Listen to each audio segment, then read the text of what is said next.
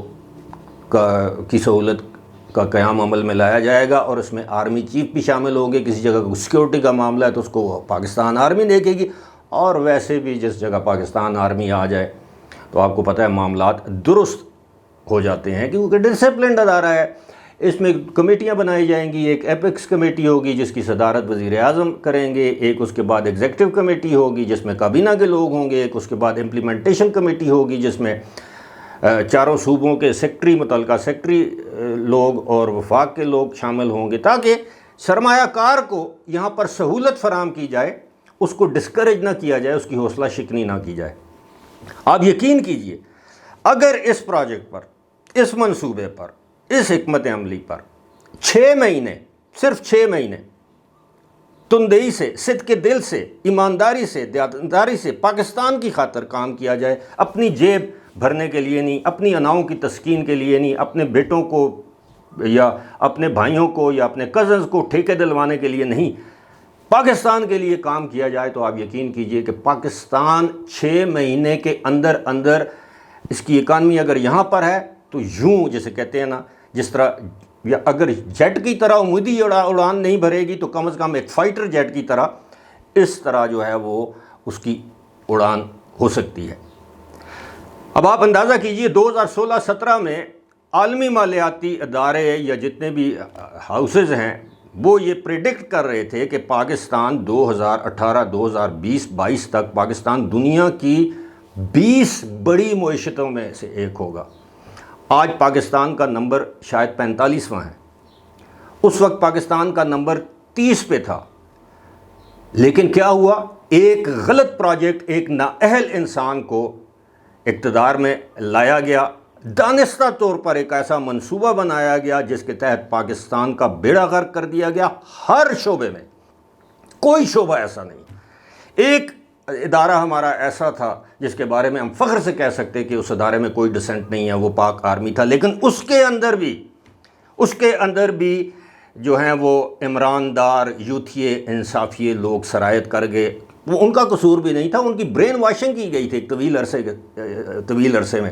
Similarly کبھی کسی نے سوچا تھا کہ پاکستان کی عدلیہ میں اس حد تک تقسیم ہو جائے گی کہ جج ایک دوسرے کے خلاف الزامات لگائیں گے، خط لکھیں گے، فیصلوں کے ذریعے کہیں گے کہ یہ دے آر پولیٹیشینز ان روبس، یعنی ججوں کے لبادے میں سیاستدان بیٹھے ہیں، یہ ان کے اپنے برادر ججز نے الزام لگائے ہیں۔ تو پاکستان کا ہر جو جسے کہتے ہیں نا شعبہ، اس میں انحطاط ہی نہیں بلکہ گراوٹ کی انتہا جو ہے وہ آئی۔ اس کا ذمہ دار کون ہے؟ اس کے ذمہ دار وہ لوگ ہیں۔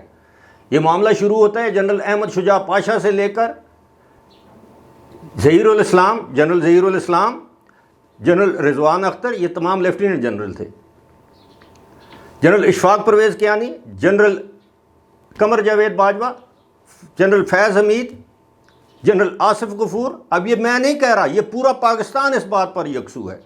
جنرل عاصم سلیم باجوہ، وہ پتہ نہیں پاپا جونز، وہ پیزا والے، کسی نے ان سے نہیں پوچھا کہ جناب اس ملک کا بیڑا غرق آپ نے کر دیا ہے، اس ملک کی آرمی کو آپ نے ایک لحاظ سے ایک لافنگ سٹاک بنا دیا ہے۔ کبھی آپ نے سوچا تھا کہ پاکستان آرمی میں کچھ 100-150 کے قریب سینئر افسران گرفتار ہوں گے اس لیے کہ وہ آرمی کے اندر ڈسنٹ پھیلا رہے ہیں یا ان پر اس طرح کے الزامات ہیں؟ کبھی آپ نے سوچا تھا کہ ججوں کی اس حد تک تضحیک کی جائے گی؟ سوشل میڈیا پر، مین میڈیا پر، اخبارات میں لوگ کھل کر نام لیں گے کہ یہ عمرانڈو جج ہے، یہ عمران دار ہے، یہ سہولت کار ہے، یہ ہم خیال ہے۔ کبھی آپ نے سوچا تھا؟ لیکن اس سب تباہی کا ذمہ دار کون ہے؟ ہم لوگ بڑے آسانی سے کہتے ہیں عمران خان، لیکن یہ نہیں سوچتے کہ عمران خان کو لایا کون ہے؟ کیا ان کا بھی احتساب ہوگا؟ اگر نہیں ہوگا تو آپ اس طرح کی غلطیاں دوبارہ دہرائیں گے۔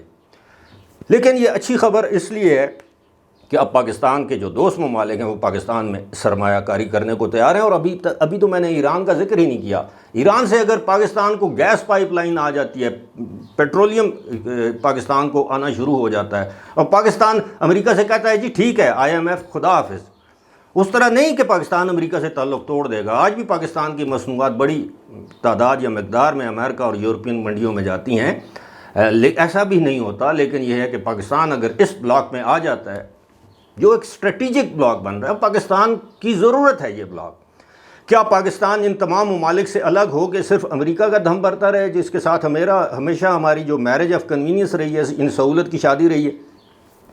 تو لہٰذا پاکستان نہ چین سے الگ ہو سکتا ہے، نہ ایران سے، نہ سعودی عرب سے۔ اب تو سعودی عرب اور ایران بھی یکجان دو قالب ہونے کو جا رہے ہیں، ان کے آپس میں سفارت خانے کھل رہے ہیں۔ سعودی عرب کا سفارت خانہ عید کے بعد کھل جائے گا تہران میں۔ سعودی عرب کے وزیر خارجہ تہران میں گئے ہیں، ان کی ملاقات تو وہاں پہ برف پگھل نہیں رہی، پگھل چکی ہے۔